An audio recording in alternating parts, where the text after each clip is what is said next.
6. Após um desjejum de aveia macia com leite e café amargo, chegou a hora do culto. Ben Patchett, outra vez sua muleta, ajudou-a a sair para a noite de outubro mais quente do que o normal. Vagalumes zanzavam pela escuridão perfumada. O burburinho de animação e prazer que vinha da multidão à sua volta lembrava pequenos parques de diversões interioranos, rodas gigantes e churros. Eles entraram na capela estreita, de pé direito baixo, sob vigas expostas cheias de farpas. A nave era uma comprida caixa de sombras, com tábuas nas janelas para não deixar a noite entrar e o imenso espaço iluminado apenas por umas poucas velas. Sombras gigantescas se agitavam sem parar nas paredes, mais nítidas do que as pessoas que as projetavam. Harper manteve um dos braços sobre os ombros de Ben Patchett enquanto ele a guiava até uma fileira de bancos na metade do corredor. Outro homem se espremeu do seu lado direito, um sujeito baixinho, roliço e um pouco mais velho do que Ben, de bochechas rosadas e com a mesma pele lisinha de um bebê. Ben o apresentou como Nelson Irish, que numa vida anterior era dono de uma loja chamada Christmas Mart, Mercado de Natal, o que talvez explicasse por que estava usando um suéter com uma rena estampada quando o Halloween acabará de passar. O alegre burburinho silenciou quando o pai Sorey subiu no tablado. Ele empurrou os óculos mais para cima do nariz, espiou com olhos de coruja o próprio inário, então anunciou: se puderem abrir na página 332, hoje vamos começar com um hino simples, porém honrado, apreciado pelos pais peregrinos nos primeiros tempos dos Estados Unidos da América. A instrução provocou um pipocar de risadas, mas Harper só entendeu o motivo quando Nelson abriu o inário na página certa. Não era um inário de verdade, mas sim um livro de canções de colônia de férias para meninos e meninas, e a canção na página 332 na verdade era Holly Holly, do Neil Diamond. Harper aprovou aquilo. Se havia alguém capaz de salvar sua alma, era Neil Diamond. Carol se levantou do banco atrás do órgão e andou até a frente do tablado. Ergueu o ukulele em agradecimento a uma pequena salva de palmas. Nelson se inclinou até o ouvido de Harper e disse, numa voz um tanto alta, é fácil, você vai ver. Não tem nada demais. É só relaxar e gozar. Uma afirmação infeliz cheia de conotações infelizes, pensou Harper. Ben fez uma careta e acrescentou, nem sempre vem na hora. Não se preocupe se nada acontecer com você hoje. Seria incrível se alguma coisa acontecesse. Como fazer um strike no boliche na primeira vez em que pegasse numa. Mas ele não teve a chance de terminar. Carol começou a tocar, soltando a melodia que soava tanto como uma marcha militar quanto como um gospel. Quando todos começaram a cantar, mais de 100 vozes a ecoar na penumbra, um pombo se assustou nas vigas do teto. Ella e Nick estavam na fileira logo à frente de Harper, e a primeira vez em que ela notou que algo estava acontecendo foi quando o menino virou a cabeça e lhe sorriu, e seus olhos em geral cor de água marinha eram 2 anéis de luz dourada. Os cordões da escama do dragão nas costas da mão de Ben Patchett se acenderam como fios de fibra ótica preenchidos por luz. Uma claridade aumentou vinda de todas as direções e se sobrepôs à luz fraca e vermelha das velas. Harper pensou numa explosão atômica num deserto. O som da canção foi aumentando junto com a luz, até Harper conseguir ouvir todas aquelas vozes dentro do próprio peito. No tablado, o vestido branco preso por um cinto que Carol usava se tornou diáfano, e o corpo dentro dele pintado de luz. Ela não pareceu ligar ou perceber. Harper não pôde evitar pensar nas mulheres nuas que pareciam alucinações dando piruetas nos créditos dos filmes do James Bond. Sentiu que estava sendo engolida por todo aquele barulho. A claridade não era bela, mas sim terrível, como ser surpreendido por faróis vindo desembestados na sua direção. Ben tinha um dos braços ao redor da sua cintura, e inconscientemente massageava seu quadril num gesto que ela achou repulsivo, mas do qual não conseguiu se desvencilhar. Olhou de relance para Nelson, e viu que ele estava usando uma gargantilha de luz. Quando ele abriu a boca para berrar a estrofe seguinte, viu sua língua brilhar com um tom de verde tóxico. Pensou-se, caso começasse a gritar, alguém a escutaria com todas aquelas vozes. Não que fosse gritar, havia perdido o fôlego, nem conseguia cantar. Se não fosse o tornozelo fraturado, poderia ter saído correndo. A única coisa que lhe permitiu chegar ao fim da canção foram René e Don Leviston. Eles estavam sentados do outro lado do corredor e um pouco mais perto do tablado, mas Harper podia vê-los por uma brecha entre as pessoas. René tinha virado a cabeça para olhar na sua direção, e sorria com uma expressão de empatia. Os arabescos da escama em volta do seu pescoço brilhavam, mas era um brilho meio desbotado, e a luz não tinha chegado aos seus olhos límpidos e bondosos. Mais importante ainda, ela ainda estava ali, ainda presente, prestando atenção. E foi então que Harper entendeu o que tanto a incomodava nos outros. De algum modo, Ben e Nelson, Ella e Nick, e todos os outros na capela tinham abandonado o recinto, deixando para trás lamparinas feitas de pele humana. Seu pensamento fora substituído por luz e sua personalidade por harmonia, mas René continuava ali, e Don Leviston também, cantando com obediência mas sem emitir brilho algum. Mais tarde, Harper ficou sabendo que Don só às vezes conseguia brilhar com os outros. Quando ele acendia, era com grande intensidade, mas na maioria das vezes a canção não tinha qualquer efeito sobre ele. Don falou que era porque o seu ouvido era insensível à música, mas Harper não se convenceu. Sua voz de baixo ribombante e áspera tinha uma afinação perfeita, e ele cantava com uma segurança casual, desinteressada. Harper deu um sorriso fraco para René, mas sentia-se tonta e enjoada. Teve de fechar os olhos para suportar o ataque do último e estrondoso verso. Sua escama do dragão comichou de forma desagradável, e o único pensamento que ela conseguiu ter foi: para. E quando tudo acabou e a igreja irrompeu em risos, assobios e palmas, ela teve de se segurar para não chorar. Ben acariciava distraidamente seu quadril. Harper teve certeza de que ele nem percebia que estava fazendo aquilo. Os fios de luz onde a sua escama era visível estavam perdendo o brilho, mas seus olhos conservavam um verniz metálico. Ele a encarou com afeto, mas sem muito reconhecimento. Nada? Indagou ele. Sua voz tinha uma qualidade melodiosa, musical, como se ele houvesse acabado de acordar de um cochilo repousante. Sem sorte. Eu não estava prestando atenção. Meio que me deixei levar por um tempo. Sem sorte, respondeu Harper. Talvez seja o meu tornozelo. Ele passou a manhã toda doendo, e está me distraindo um pouco. Talvez na próxima música eu fique só sentada deixando ele descansar. E ela de fato passou a música seguinte sentada. Sentada e de olhos fechados para impedir a entrada do forte brilho que se parecia tanto com faróis vindo na sua direção. Ficou sentada e esperou ser atropelada. 7 de novembro. Na noite de Ação de Graças, Harper acordou de um sonho com Jacó e com o arado da desolação.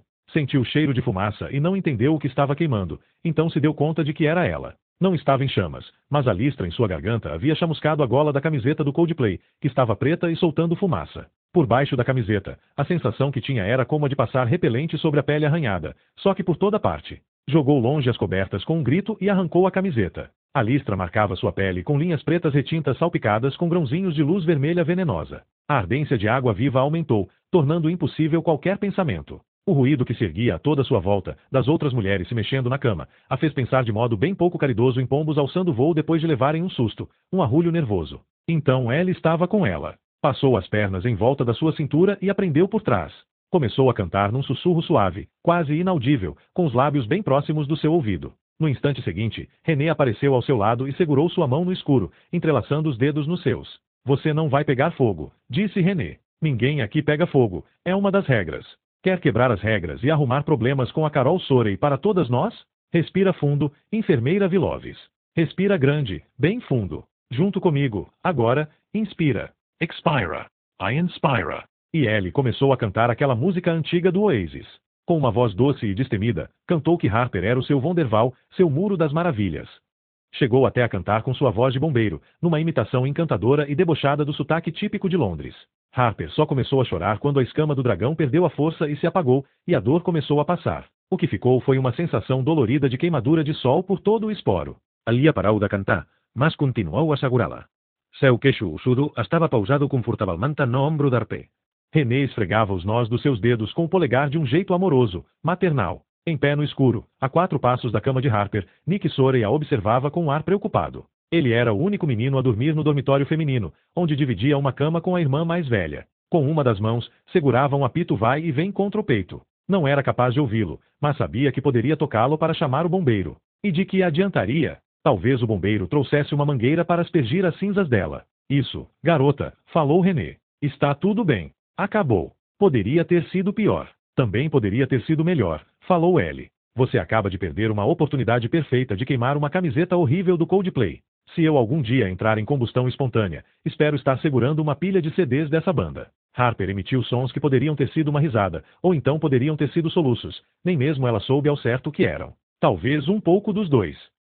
Harper saiu para a noite com sua camiseta do Coldplay chamuscada, e junto com os outros andou na direção do refeitório e do desjejum. Caminhou sem olhar para onde estava indo, deixando a maré humana carregá-la. Um sonho que quase a havia matado. Jamais imaginara que ir dormir pudesse ser tão perigoso quanto uma taça de vinho com Jacó e um revólver carregado. No sonho, ela estava estourando de grávida, tão imensa que era uma visão ao mesmo tempo terrível e cômica. Tentava correr, mas o melhor que conseguia era um passo desengonçado, trágico e hilário.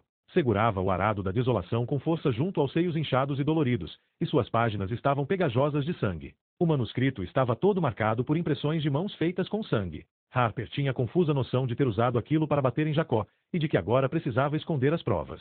Estava atravessando a rua correndo para enterrar o manuscrito como se este fosse um cadáver. Um vento gélido subia pela rodovia, cortante, batia no manuscrito e o jogava no chão de asfalto. Harper se abaixava até o asfalto congelado e começava a juntar as páginas na tentativa de recolher o manuscrito no escuro e no frio. Na lógica do sonho, não podia perder uma só página. Havia recolhido mais ou menos um terço delas quando 2 faróis se acenderam 100 metros mais adiante na estrada. Um caminhão Freightliner de 2 toneladas com limpa-neve do tamanho da asa de um avião estava estacionado junto ao meio-fio. Ah, sua piranha, dizia Jacó de trás do volante.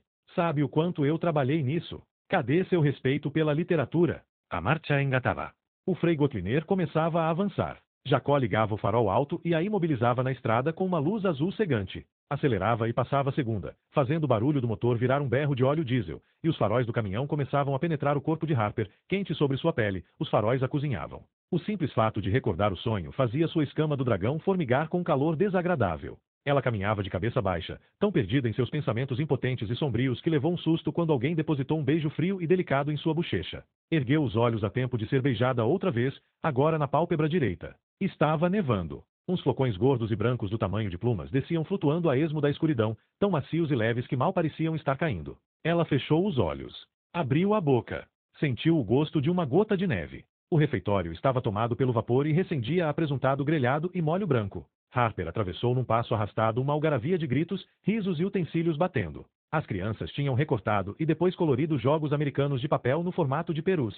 Todas estavam trabalhando como garçons nessa noite, e usavam chapéus de cartolina como aqueles usados pelos pais peregrinos. René direcionou Harper até uma das mesas compridas, e as duas se sentaram lado a lado. Ben Patchett deslizou para perto pelo outro lado, e esbarrou em Harper ao se acomodar no banco. Quer sentar com a gente, Ben? Perguntou René, embora ele já estivesse sentado. Nas últimas 3 semanas, Ben havia desenvolvido um hábito de vigiar. Sempre que Harper andava na direção de uma porta, era como se ele estivesse ali para segurá-la para ela passar.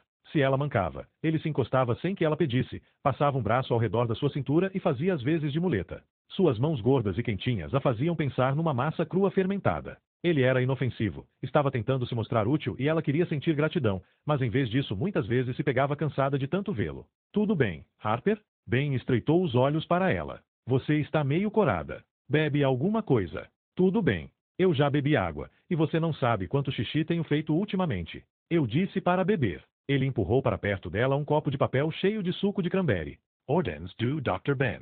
Ela pegou o copo e bebeu, em grande parte para fazê-lo calar a boca. Sabia que ele estava brincando, tentando se divertir com ela daquele seu jeito desengonçado, mas ela constatou que hoje lhe causava ainda mais irritação do que de costume. Para ele não era problema nenhum entrar para o brilho. Na capela, Ben Patchett sempre acendia na hora, desde os primeiros acordes que Carol tocava no órgão. Ele nunca acordaria pegando fogo. Não precisava ter medo de ir dormir. Os pesadelos de Harper sobre ser atropelada na estrada não a espantavam nem um pouco. Ela se sentia encurralada pelos feixes dos faróis que se aproximavam pelo menos uma vez por dia, quando todos os outros estavam cantando. Cada vez mais, entrar na capela para o culto a deixava apreensiva. Já fazia um mês que estava na colônia, e ainda não conseguirá entrar para o brilho, nem sequer uma vez. Na capela, era a única lâmpada queimada na árvore de Natal. Passava a cerimônia diária com os punhos cerrados no colo, os nós dos dedos brancos, como um passageiro de avião trincando os dentes durante uma turbulência forte. Ultimamente, até mesmo Ben havia parado de reconfortá-la dizendo que era só uma questão de tempo para ela se conectar, para ela se plugar, se juntar, todas essas expressões que faziam a coisa soar como se fosse uma questão de acessar alguma espécie de modem da alma. Quando os cultos terminavam e todos saíam da capela em fila indiana, Harper via os outros evitando cruzar olhares com ela. Aqueles que o faziam exibiam sorrisinhos contraídos de pena. Houve uma agitação quando Carol ajudou o pai Sorey a subir numa cadeira. Ele ergueu as 2 mãos no ar pedindo silêncio, sorriu para todos e piscou através das lentes bifocais de armação dourada. Começou de um jeito balbuciante, abafado, então levou a mão até dentro da boca e tirou de lá uma pedra branca. A plateia reagiu com um burburinho de risadas de adoração. Alguém, pela voz Dom Leviston, gritou: Ei, pai, o que tem hoje para o jantar? Meu Deus, como a comida aqui é ruim. Norma Yald lançou um olhar de repreensão na direção de quem tinha gritado, em seguida bradou: Nada de lanchinhos antes de comer, pai. Pai Sorey sorriu. Pensei que, como hoje é dia de ação de graças, seria bom eu dizer alguma coisa antes de comermos. Podem unir as mãos, se quiserem, ou segurar as da pessoa ao seu lado, ou então fingir que eu não estou falando e escutar o vento, como preferirem. Houve sons de pigarros e de cadeira arrastando no chão. Ben Patchett segurou a mão de Harper. Sua palma estava úmida e macia. René lhe lançou um olhar de soslaio repleto de empatia sardônica como quem diz: Olha só quem arrumou um namorado. Que sorte a sua! Então segurou sua outra mão. Todos nós juntos somos um coro de louvor, salvos pela canção e pela luz, começou o pai Sorey. Vamos agradecer por esta oportunidade de nos unirmos em harmonia, salvos pelo amor que temos um pelos outros. Temos muitos motivos para agradecer. Sei que sou grato pelos biscoitos e pelo molho branco. O cheiro é uma delícia. Cantemos todos nosso obrigado a Norma Yald, que trabalhou muito para preparar este incrível jantar de ação de graças com mantimentos muito limitados. Cantemos nosso obrigado às meninas que suaram em bicas para ajudá-la na cozinha. Cantemos para René Gilmonton, que ajudou as crianças a fazerem seus chapéus de pais peregrinos e lhes ensinou a serem garçons de primeira. Cantemos para John Hocod, que não está aqui hoje, mas que milagrosamente conseguiu para nós o cacau em pó e os marshmallows sobre os quais eu não deveria ter falado, porque não queremos que as crianças fiquem agitadas. Um grito agudo de alegria encheu o refeitório, seguido por um murmúrio indulgente de risos dos adultos. Pai Sorey sorriu, então fechou os olhos. Seu senho se franziu quando ele ficou pensativo. Quando cantamos juntos, cantamos por todos aqueles que nos amaram, mas que não estão aqui hoje. Cantamos a memória de cada minuto que tivemos na sua companhia. Eu perdi uma filha linda, inteligente, engraçada, combativa, difícil e inspiradora, e não poderia sentir mais a sua falta do que sinto. Sei que outros aqui sentem exatamente a mesma coisa em relação às pessoas que perderam. Eu canto pelo que tive com minha Sarah. E quando erguemos nossa voz em harmonia ainda a sinto. No brilho encontro seu espírito. Eu a ouço cantando para mim, assim como eu canto para ela. O vento trinou sob os beirais. Alguém inspirou com um arquejo. Harper podia sentir o silêncio nas terminações nervosas, um latejar gostoso, dolorido. Pai Sorey abriu os olhos molhados e correu pelo refeitório um olhar agradecido e afetuoso. Os que restaram de nós continuam aqui, e é bem bom que assim seja. Mais uma noite na terra, com um pouco de música, uns biscoitos recém-feitos e algumas boas conversas. É praticamente tudo que eu sempre quis. Não sei quanto aos outros. E agora eu acho que todo mundo quase começaria a cantar de alegria se eu calasse a boca para podermos comer. Um viva ecoou pelo recinto, um grito alto de prazer seguido por aplausos. Dom Leviston ficou de pé. Então outros o imitaram, levantaram-se também, e empurraram para trás bancos e cadeiras de modo a poderem bater palmas para o velho que lhes dizia não haver problema em ainda ser feliz de vez em quando, mesmo agora. Quando Pai Sorey desceu da cadeira, eles se levantaram das suas, assobiando e aplaudindo, e Harper assobiou e aplaudiu junto, grata por ele existir. Por um segundo, pelo menos, não sentiu o coração tomado pela apreensão de acordar sentindo o cheiro de fumaça. Eles comeram, cubos gordurosos de apresuntado quase afogado em molho por cima de biscoitos farinhentos e cheios de manteiga. Sem fome nenhuma, Harper comeu de modo mecânico, e se espantou quando a comida acabou e se viu raspando o prato para pegar o resto do molho. Ela podia não estar com fome, mas o bebê vivia sempre com vontade de fazer uma boquinha. Olhou para o meio biscoito sobre o prato de René por um segundo a mais, e a mulher mais velha sorriu e usou um garfo de plástico para colocá-lo no seu prato. Não, disse Harper. Não. Eu não quero. Eu acharia isso mais convincente se não tivesse visto você catando e comendo as migalhas da toalha de mesa. Pelo amor de Deus, falou Harper. Que glutona, eu. Deve ser como estar sentada ao lado de uma porra de uma porca em frente ao coxo. Ben estremeceu e olhou para o outro lado. Harper não falava muito palavrão, mas quando ele estava por perto não conseguia se conter. Ben evitava os palavrões do mesmo jeito que um gato evitava se molhar, e dizia porcaria em vez de porra e carambolas em vez de caralho, hábito que ela considerava desagradavelmente travado. Quando ela dizia um palavrão, ele sempre se encolhia. Às vezes ela pensava que Ben era mais velho do que Norma e Aud. Ela se deu conta de que estava esperando para se vingar dele desde o momento em que ele decidirá bancar o seu pai e obrigá-la a beber o suco de cranberry. Mas assim que o fez, se sentiu culpada. Que coisa feia, planejar ofender alguém que jamais a havia tratado senão com decência. Ben pousou o garfo e se levantou da mesa. Harper sentiu um lampejo de horror, e se perguntou se o teria ofendido a tal ponto que ele estava prestes a ir embora. Mas não, ele queria fazer seu próprio discurso. Subiu no banco, levou 2 dedos à boca e deu um assobio de furar os tímpanos. Eu não tenho uma pedra na boca, falou. Mas quando terminar de falar, alguns de vocês provavelmente vão querer que eu tivesse. A frase o fez sorrir, mas ninguém soube direito se devia rir ou não, e o refeitório permaneceu silencioso a não ser por um zum baixo e nervoso de conversas ao fundo. A neve pode ser bonita, mas vai dificultar muito as nossas vidas. Até agora tivemos liberdade para andar à vontade pela colônia, e as crianças tiveram bastante espaço para correr e brincar. Eu sinto muito, mas tudo isso agora vai ter que mudar. Hoje à noite as sentinelas vão separar tábuas para criar passarelas entre as construções. Quando vocês estiverem passando de uma construção para outra, vão ter que pisar nas tábuas. Se uma patrulha de quarentena passar por aqui e encontrar a neve toda revirada com pegadas, vai saber que tem gente escondida. Quero que as sentinelas me encontrem no Parque dos Monumentos depois da capela hoje. Temos de treinar, retirar e esconder as tábuas. Quero conseguir fazer tudo sumir em menos de 2 minutos. Vamos conseguir, mas não vai ser fácil. Então fiquem preparados para passar um tempo ao ar livre e vistam-se de acordo. O discurso foi seguido por grunhidos, mas Harper pensou que não eram de todo genuínos. Os adolescentes que haviam se inscrito para serem sentinelas adoravam se esfalfar no frio fingindo que eram fuzileiros navais numa missão ultra-secreta. A maioria vinha se preparando para missões clandestinas pós-apocalípticas desde que tinha idade suficiente para segurar um controle de Xbox. Pai Sorey comentou que Norma Eald praticamente se matou para preparar esta refeição de hoje. Não foi fácil, considerando com quem ela teve de trabalhar. Isso me obriga a dar uma notícia chata. Ontem, Norma, Carol e eu passamos 6 horas na cozinha listando nossos víveres. Não vou enganar com vocês. Estamos numa encruzilhada, e precisamos tomar algumas decisões difíceis. A partir de segunda-feira da semana que vem, todo mundo entre as idades de 13 e 60 anos que não estiver doente nem for gestante. Ben baixou os olhos para Harper e piscou. Vai sortear um papel de dentro de um chapéu logo antes do almoço. Se o seu papel tiver um X escrito, vamos pedir para você pular a refeição. Numa noite típica, provavelmente umas 30 pessoas vão ficar sem almoço. Se você por acaso sair perdendo nesse jogo da fome. Ele parou e sorriu, esperando que alguém risse. Quando ninguém riu, seu rosto ficou severo e ele prosseguiu apressado. Pode ficar sem tirar o papel no almoço seguinte. Eu sinto muito. É uma simples questão de matemática. Esta colônia estava equipada com víveres secos e enlatados suficientes para alimentar cerca de 200 crianças por 1 ou 2 meses.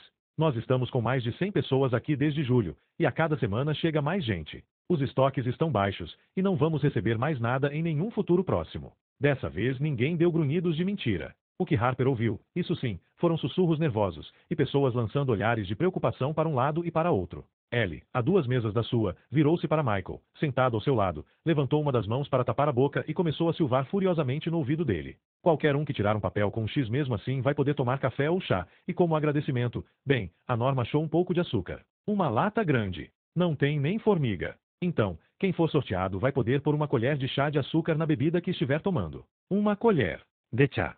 Não é muito, mas é alguma coisa. É o melhor que podemos fazer para demonstrar nossa gratidão. A voz de Ben endureceu, e ele prosseguiu. Em relação aos estoques baixos e às refeições puladas, alguém está pegando latas de leite condensado. Sumiu também um pouco de apresuntado, e não temos muito sobrando. Isso precisa parar. Não estou brincando. Vocês estão literalmente roubando comida da boca de crianças.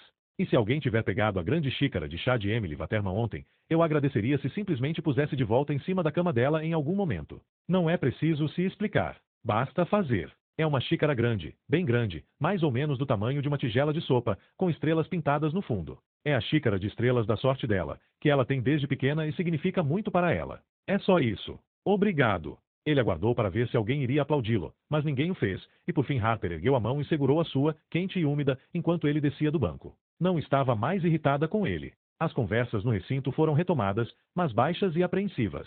Ben ficou sentado espetando o garfo de plástico em alguns restinhos de molho no prato. René se inclinou para frente para olhar em volta de Harper e perguntou: tudo bem com você, bem? Já foi ruim o suficiente ter sido o cara que tirou os celulares, disse ele. Agora eu sou o cara que tirou o almoço. Ah, que se dane. Ele se levantou do banco, levou seu prato até o balcão e o jogou dentro de um latão cheio de água cinza com sabão. Eu não ligo de pular uns almoços. René observou Ben virar a gola para cima e sair do refeitório sem olhar para trás. Eram horríveis, mesmo, e eu estava querendo perder uns 5 quilos. Ele entendeu tudo errado, claro. As pessoas não ficaram bravas quando ele tirou os celulares. Ficaram agradecidas. Ficaram aliviadas por alguém estar pensando em como manter todos nós seguros. Eles não o culpam por nenhuma das coisas que ele fez. Nem mesmo pelo que fez com Harold Cross. A única pessoa que culpa Ben Patchett pelo que aconteceu com Harold é Ben Patchett. Harold Cross. Diz Harper. Eu já ouvi esse nome. Quem é Harold Cross? E o que foi que o Ben fez com ele? René piscou os olhos e a encarou com surpresa. Deu um tiro nele. Você não sabia? Deu um tiro bem na garganta dele. 9. De sobremesa, foram servidos pequenos triângulos de torta de creme de cocô sobre uma base de creme cracker. A coisa mais gostosa e mais doce que Harper comia desde que chegará à colônia. Para se concentrar melhor no sabor cremoso, ela fechava os olhos após cada colherada. Estava tão bom que lhe deu uma certa vontade de chorar, ou pelo menos de escrever um bilhete sincero de agradecimento para Norma e Alda. René desapareceu por um tempo para ajudar a preparar chocolate quente para as crianças, e voltou trazendo 2 canecas de café preto, com Don Leviston e Ellie Sorey em seu encalço. Nick Sorey também apareceu, seguindo de perto a irmã mais velha. Trazia uma caneca de chocolate quente em frente ao corpo com uma espécie de reverência, não muito diferente da de uma criança que traz as alianças num casamento. Está tudo bem? Indigo René. Que cara estranha. É minha cara de quem está gozando, respondeu Harper enquanto engolia o último pedaço de torta. Não acho que seja acidente uma fatia de torta ter exatamente o mesmo formato de uma xoxota, disse Ellie. Meninas, vocês querem conversar em particular? Perguntou Dawn.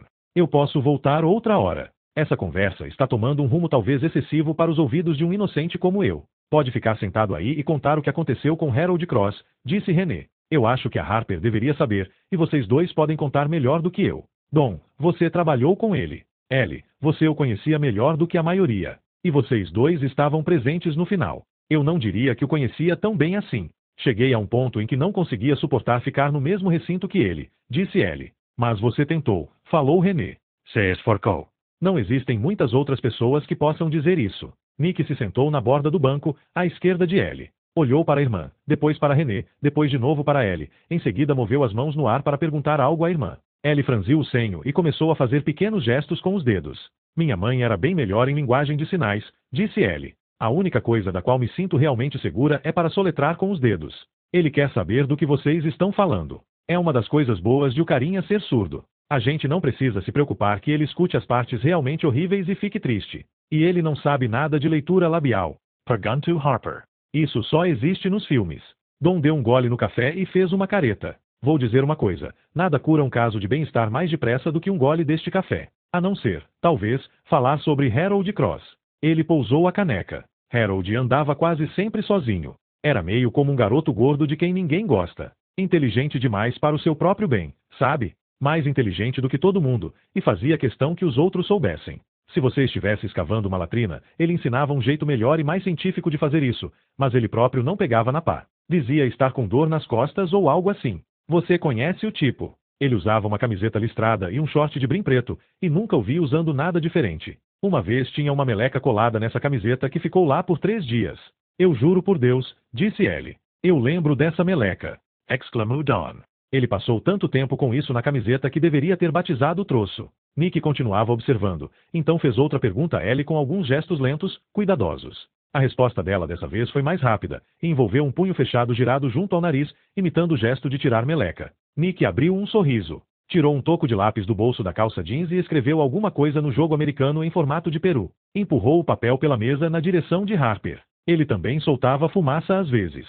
Nada grave, mas como quando a gente joga um monte de musgo molhado em cima de uma fogueira. Só uma fumacinha fedida saindo debaixo do short. A Ellie dizia que a fumaça estava saindo da chaminé da bunda dele. Quando Harper tornou a olhar para ele, Nick estava com uma das mãos em frente à boca soltando um assobio fino e trêmulo. Podia não ter o dom da fala, mas pelo visto as risadinhas continuavam possíveis até mesmo para os mudos. Ele tinha sido aluno de medicina, e quando eu cheguei no campo era o responsável pela enfermaria, disse René. Acho que tinha uns 24 anos, talvez 25. Vivia para lá e para cá com um bloquinho de repórter, e às vezes se sentava numa pedra e começava a escrever nele. Acho que isso deixava algumas pessoas nervosas. Era como se ele estivesse tomando notas sobre você. De vez em quando, uma das meninas tentava arrancar o bloquinho da mão dele para ver o que ele estava escrevendo, disse Ellie. Isso deixava a escama do dragão dele doidinha, e ele saía correndo soltando fumaça. Literalmente soltando fumaca. Sabe como? Pela chaminé da bunda, disse Don Leviston, e dessa vez todos riram, menos Nick, que havia perdido o fio da meada e só conseguiu dar um sorriso intrigado. Na primeira vez em que ele entrou para o brilho, acendeu rápido, contou Ellie. Algumas pessoas conseguem na hora, outras não. No caso do Harold, talvez tenha acontecido depressa demais. Ele entrou para o brilho tão rápido e com tanta força que ficou com medo. Gritou, se jogou no chão, e ficou rolando como se estivesse em chamas. Depois disse que não gostava da sensação de ter outras pessoas dentro da própria cabeça. O que não acontece de verdade. Não é telepatia. Ninguém entra na sua cabeça. É só uma sensação boa emanando das pessoas ao seu redor. É como ser abraçado. Como receber um abraço perfeito. Depois dessa primeira vez, Harold quase nunca mais acendeu. Mantinha-se afastado do resto de nós. Ele não participava, só ficava nos observando. Isso mesmo, concordou Don. Então, um belo dia, umas 2 semanas depois de chegar na colônia, ele se levantou no final do culto e disse que gostaria de falar para a plateia. Meio que deixou todo mundo atônito. Em geral, se alguém fala na capela, é Pai Sorey ou então Carol. Foi como estar assistindo a um programa de TV e de repente um dos figurantes decidisse fazer um discurso que não estava no roteiro. Pai Sorey, acrescentou René. Não tem como não amar esse homem. Ele simplesmente pôs na boca sua pedra de pensar e se sentou para ouvir, como um aluno se preparando para ouvir uma aula sobre sua matéria preferida. Ellie correu uma das mãos pela curva eriçada do crânio. Harold disse para a gente que tinha uma obrigação moral de informar o mundo sobre a nossa descoberta. Disse que o nosso lugar não era aqui, escondidos. Disse que a gente deveria estar na TV a cabo, que deveria ir a público contar o que conseguia fazer. Disse que o nosso processo de controlar a escama do dragão era de interesse científico, e que muita gente queria saber mais sobre nós. Tia Carol falou, Harold, querido, como assim, muitas pessoas querem saber sobre nós? E ele respondeu que estava trocando mensagens de texto com um médico de Berkeley que achava que a nossa comunidade talvez representasse um divisor de águas. Um outro médico da Argentina queria que Harold coletasse amostras de sangue das pessoas enquanto elas estivessem no brilho. Harold disse isso tudo como se não fosse nada demais. Não parecia ter a menor ideia do que tinha feito. Ai, Harper, foi bem ruim, falou René. Foi uma noite ruim. O Sr. Patchett se levantou com um pulo e perguntou com quantas pessoas ele havia trocado mensagens, e se tinha mandado as mensagens de dentro da colônia. Disse que rastrear a localização de um smartphone era a coisa mais fácil do mundo, e Harold podia sem saber estar desenhando no mapa um grande X para as patrulhas de quarentena. As pessoas começaram a chorar e a pegar seus filhos. Parecíamos os passageiros de um avião que acabaram de ouvir do piloto que tem um terrorista dentro da cabine. O olhar de Ellie se desfocou. Ela não estava mais vendo Harper, mas relembrando uma noite de verão de alarme e comoção. O Sr. Patchett obrigou Harold a entregar o celular. Passou 3 minutos olhando todos os torpedos dele. Acabou que ele estava em contato com 30 pessoas diferentes no país inteiro. No mundo inteiro. E mandando fotos também, coisas que tornariam mais fácil identificar onde a gente estava escondido. Harold quis que a colônia votasse. Contribuiu Don Leviston. Bem, ele quis e conseguiu. Ben conduziu uma votação para confiscar todos os celulares da colônia, e fez Ellie e Mickey recolherem os aparelhos dentro de um grande saco de lixo. Não gostei do que aconteceu com o Harold depois disso, falou René. Se algum dia fizemos alguma coisa errada, foi nessa hora. Ellie assentiu. Depois de os telefones serem confiscados, foi como se o Harold tivesse virado um inseto venenoso, e a colônia inteira quisesse colocar ele dentro de um vidro, onde não pudesse picar ninguém. Crianças pequenas começaram a chamar ele de horrendo em vez de Harold. Ninguém queria sentar do seu lado no refeitório a não ser o vovô, que se dá bem com todo mundo. Aí, um dia, uma das meninas jogou um frisbee bem na cara do Harold e quebrou os óculos dele. Fingiu que tinha sido um acidente, como se estivesse esperando que ele fosse pegar o frisbee, mas foi bem cruel, e eu disse a ela que tinha sido cruel. Minha sensação era que alguém precisava tentar defender o cara. Senti que não se importar com ele era ruim para todo mundo. Então o ajudei a consertar os óculos e comecei a sentar ao lado dele e do vovô no almoço. Me inscreve para desempenhar tarefas com ele, para que não precisasse trabalhar sozinho. Pensava mesmo que conseguiria revelar o verdadeiro Harold. Só que eu consegui, e era tão desagradável quanto o resto dele. Um dia a gente estava lavando a louça para a Sra. Eald no refeitório, e de repente ele enfiou a mão dentro do meu short. Quando perguntei que porra estava fazendo, ele disse que não tinha por que eu ficar escolhendo com quem trepar, já que a raça humana inteira estava mesmo indo para o saco. Empurrei ele com tanta força que os seus óculos caíram e quebraram outra vez. Então esse era o Harold. Nick olhava de um rosto para outro com os olhos imensos, fascinados. Seu chocolate quente tinha quase acabado. Sua boca estava suja de chocolate em volta, e ele era a coisa mais Norman Rockwell que Harper já vira na vida. Mostrou a Ellie algo que havia escrito no jogo americano. Ela pegou emprestado seu lápis para responder. Nick aqueceu, então se curvou, escreveu mais alguma coisa e empurrou o papel pela mesa até ela. Eu tentei avisar a Ellie que ela não podia confiar nele. Toda vez que estava perto dela, ele soltava sua fumaça de bunda mais fedida. Os surdos conseguem sentir cheiros que a maioria das pessoas não consegue, e eu senti o cheiro da maldade naquela fumaça. Harper virou o jogo americano para René poder ler. A outra mulher olhou para o papel, ergueu os olhos para Harper e as duas gargalharam. Harper se sacudiu todinha, espantada com a força da própria hilaridade. Inexplicavelmente, sentiu-se à beira das lágrimas. Nick as observava com assombro. Ela teve de tomar um gole da caneca para se acalmar. Então sentiu uma bolha de riso tornar a subir por dentro de si e quase tossiu o café pelas narinas. René lhe deu tapinhas nas costas até o engasgo passar. Don leu o que Nick havia escrito, e um dos cantos de sua boca se levantou num sorriso de ironia. Engraçado, isso. Nunca senti cair ou de maldad nela. Mas uma vez senti outro cheiro nele, e de certa forma esse foi o primeiro dominó da sequência que o levou a ser morto. Harold aceitou um trabalho sob minha supervisão, catar minhocas na terra para usar como isca. Era engraçado ele se oferecer para esse tipo de tarefa, meio como se a rainha se oferecesse para limpar privadas. Mas, como ninguém mais o queria, eu o aceitei na minha equipe. Ele me disse que conhecia um lugar ao sul da colônia, um trecho plano de brejo onde era fácil achar minhocas. E ele sabia do que estava falando. Em vários dias, voltou com mais iscas do que qualquer outro menino que despachei para catar minhocas. Mas em outros dias aparecia com, sei lá, 2 minhocas no balde, dava de ombros e dizia não ter tido sorte. Bom, eu pensei que nesses dias ele devia estar indo tirar um cochilo em algum lugar, e não me preocupei muito com o fato. Até que um dia, no meio de agosto, ele apareceu sem nada, e quando estava pondo o balde vazio no chão deixou escapar um arroto, e não é que eu senti cheiro de pizza na porra do hálito dele. Isso não bateu muito bem para mim. Você deve ter reparado que não tem pizza aqui no cardápio da colônia Vindon. Dormi mal nessa noite, e no dia seguinte decidi que precisava falar com Ben Patchett. Ben ficou tão chateado quanto eu. Ficou todo retesado, empalideceu, passou um tempo sentado esfregando a boca, e finalmente disse que estava feliz por eu ter falado. Então perguntou se eu me importaria em pôr Michael na minha equipe de catar iscas por uma semana. Eu sabia o que o Mickey tentaria cavar, e não eram minhocas, mas a gente precisava descobrir o que o Harold andava aprontando, então falei tá. Bom, Mickey começou a seguir o cara de longe. Nos primeiros dias, a pior coisa que ele viu Harold fazer foi cagar e usar as páginas de um dos livros da biblioteca da colônia como papel higiênico. René torceu o nariz. O livro era O Coração é um Caçador Solitário. Nosso único exemplar. Se eu soubesse o que ele ia fazer com as páginas, teria lhe dado um exemplar de A Revolta de Atlas. Mas no quarto dia, nosso valoroso Mike seguiu Harold até um chalé de verão abandonado a quase 1 quilômetro daqui, onde tinha um gerador e internet. E o cara estava lá, num laptop, digitando e-mails com uma das mãos e enchendo a cara de salgado de pepperoni com a outra. Harold não só estava fazendo de novo a mesma coisa, contando nossos segredos para as mesmas pessoas, como tinha um freezer lotado de comida que estava guardando só para si. Com um olhar, Dom passou o bastão para Ellie seguir contando a história. Eu estava presente quando Mike apareceu. Foi lá na casa da Estrela Negra, onde minha tia mora com o vovô. Não foi muito depois de a minha mãe morrer. Ellie falou baixinho, sem esconder a dor nem expô-la demais. Tia Carol estava com algumas coisas da mamãe, e me pediu para dar uma olhada e ver se tinha algo que eu quisesse para Nick ou para mim. Na verdade, não tinha nada a não ser isto aqui. Ela tocou com o dedo o pingente de ouro em formato de livro que usava no pescoço. Quando Mike chegou e contou o que tinha visto, a gente parou o que estava fazendo, e o vovô me mandou chamar o Sr. Patchett.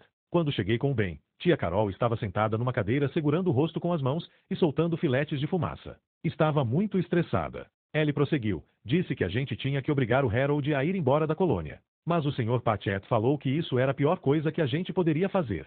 Se mandássemos o Harold embora e ele fosse pego por uma patrulha de quarentena, eles o obrigariam a contar tudo o que sabia sobre a gente. O Sr. Patchett queria prender o Harold em algum lugar, mas o vovô disse que bastaria fazer ele prometer ficar nos limites da colônia e parar de falar com gente de fora. Qual de nós vai dizer a ele que essa é a coisa mais senil que ele já falou? Mas a questão com meu avô é que é meio difícil convencê-lo de que as pessoas simplesmente não vão fazer a coisa certa. Todo mundo odeia dizer qualquer coisa que soe hostil, desconfiado ou mesquinho perto dele. A pessoa sente que ele vai ficar decepcionado com ela. O Sr. Patchett capitulou. Conseguiu fazer o vovô concordar em manter Harold sob vigilância estrita, e assim foi. Ellie apoiou os cotovelos na mesa e descansou o queixo sobre as mãos unidas.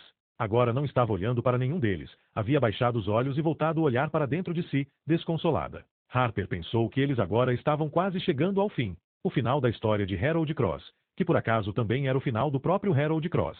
Por fim, Ellie retomou. Depois de o Sr. Patchett confrontar Harold com o que ele vinha fazendo, o cara começou a sentir dores no estômago e foi para a enfermaria. O Sr. Patchett cuidou para que houvesse sempre uma sentinela de plantão lá, dia e noite, para garantir que ele não saísse. Quando não estavam dentro da própria enfermaria com ele, ficavam na sala de espera. Quando aconteceu foi no meu plantão, durante o dia, quando a colônia inteira estava dormindo. Em determinado momento, já no final do meu turno, por volta da hora do crepúsculo, tive de fazer xixi, e o único jeito de chegar ao banheiro é atravessando a enfermaria. Fiz isso pé ante pé, com todo cuidado, tentando não acordar o Harold. Ele estava num dos leitos protegidos por divisórias.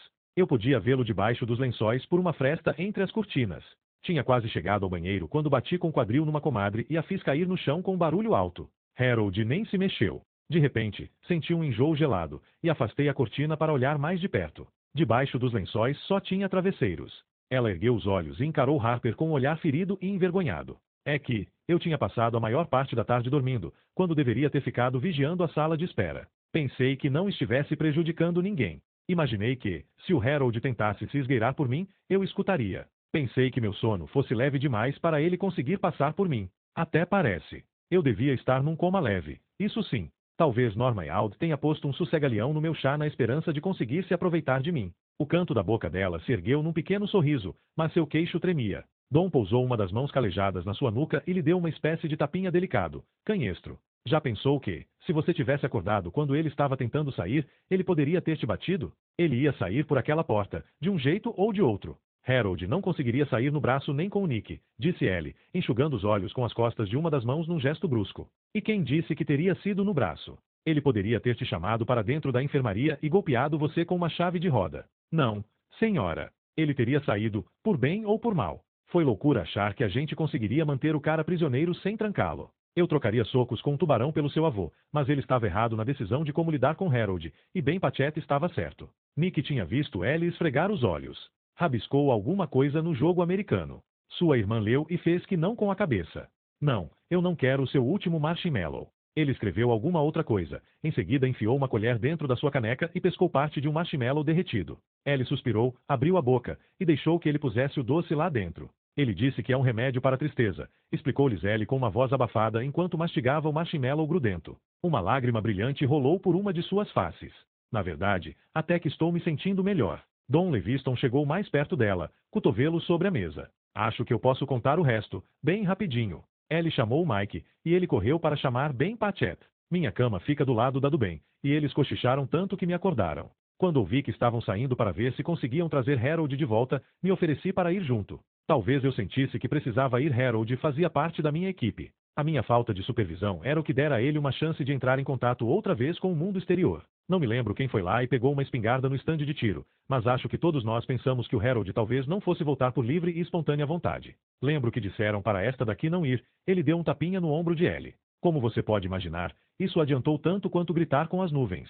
Devemos ter percorrido uns 5 quilômetros de trilha pesada em 20 minutos, direto até o esconderijo do Harold, e Ellie foi na frente o tempo todo. E mesmo assim foi por pouco. Quando a gente chegou, praticamente já tinha acontecido a pior coisa possível. Pode ser que algumas das pessoas com quem Harold estava se correspondendo fossem quem diziam ser. Pode ser que a maioria fosse. Só que nenhuma era. Quando a gente chegou no chalé, tinha um furgão estacionado na frente e homens armados. Não era uma patrulha de quarentena oficial. Eram uns caras da cremação. A gente viu tudo por cima de um velho muro de pedra que ficava atrás do chalé. Eles estavam armados com fuzis Bumaster e dando coronhadas no Harold. Batendo nele.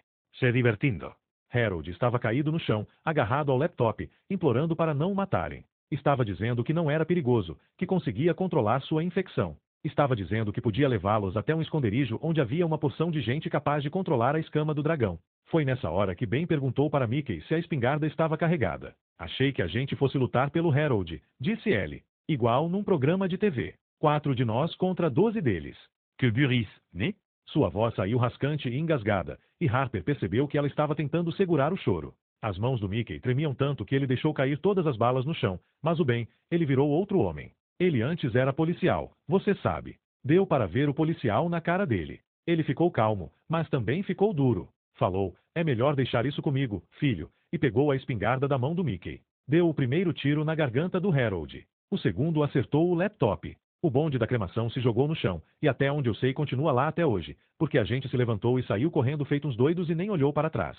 Seu café tinha acabado. Ele rolou a caneca entre as palmas das mãos. Lá na mata, Ben Patchett ficou com um semblante gélido, mas ao voltar chorou copiosamente. Ficou sentado num dos bancos da capela abraçado com Pai Sorey como se fosse uma criança. Pai Sorey o acalmou e disse que, se aquilo era culpa de alguém, era dele próprio, não do Ben. Com o senho franzido, Nick estava escrevendo no jogo americano outra vez. Empurrou o papel para Ellie, que leu, em seguida passou para René e Harper poderem ler também. O Sr. Patchett não deveria ter mandado ninguém buscar uma espingarda. Deveria ter mandado alguém buscar o John. Ele poderia ter salvado o Harold. Pode ser, disse Don, que estava lendo o jogo americano de cabeça para baixo. Só que a gente estava com uma baita pressa. E no fim das contas foi bom termos agido rápido. Se tivéssemos chegado 2 minutos mais tarde que fosse, o Harold talvez tivesse contado tudo. Aí, em vez de um rapaz morto, teríamos uma colônia cheia de crianças mortas e adultos mortos também. Ele pousou a caneca sobre a mesa com um estalo de vidro. As pessoas estavam de pé e enchiam o lugar com várias conversas altas, felizes. Era a hora da capela. Harper sentiu o conhecido nó de apreensão se apertar no ventre. Lá vinha outra canção, outra harmonia a qual não conseguiria se juntar, outra explosão acachapante de barulho e de luz. Acho que é isso, disse René. A Triste Ballada de Harold Cross. Harper não queria ir, então quando falou foi mais para ganhar tempo do que qualquer outra coisa. Talvez não seja só isso. Uma coisa me deixou encucada. O que tinha no tal bloco de anotações? Alguém descobriu? Também me fiz a mesma pergunta, disse Don, pondo-se de pé. O bloco nunca foi encontrado. Talvez ele o estivesse segurando quando foi morto. Se for esse o caso, a localização da colônia não foi revelada, senão isto tudo aqui já teria virado cinzas. Ele estalou a língua e balançou a cabeça. Acho que nunca vamos saber. Alguns mistérios jamais serão solucionados. 10 de dezembro. 2 irmãs, Gail e Gillian Neygours, estavam tendo uma briga. Elas dividiam o mesmo vidro de esmalte de unha, que tinha sumido, e uma acusava a outra de ter perdido, ou talvez escondido o esmalte. As duas eram gêmeas, e por natureza se tratavam com barbárie. Gillian já tinha levado um beliscão no mamilo, e quando Harper a separou, Gail estava segurando uma meia suja junto ao nariz ensanguentado. Gillian tinha enfiado o polegar quase 3 centímetros dentro da sua narina. Harper patrulhava o dormitório, inteirando-se das novidades.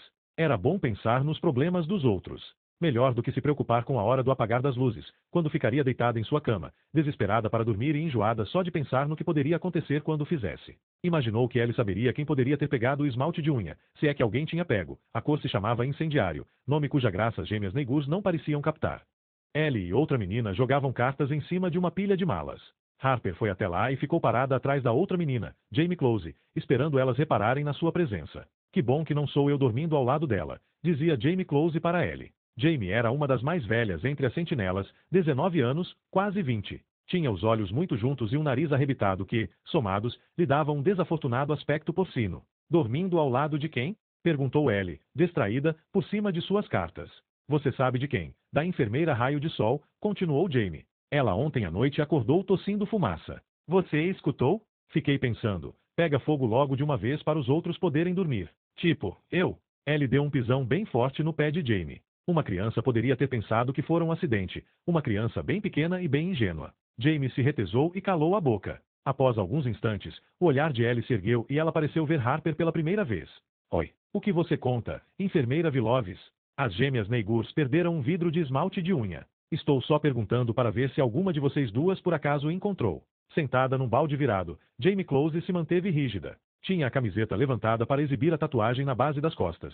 Uma imagem da bandeira confederada acima da palavra rebelde. Não teve coragem de olhar para Harper. Desculpe, enfermeira. Eu não faço nada com as minhas unhas a não ser roer. Ele parecia querer dizer alguma coisa. Tinha um olhar preocupado de quem pede desculpas, mas só fez abrir a boca, fechá-la e balançar a cabeça. Harper forçou um sorriso, agradeceu as duas e se afastou. Sua escama do dragão pulsava com um calor desagradável, de um jeito que a fez pensar em alguém soprando brasas.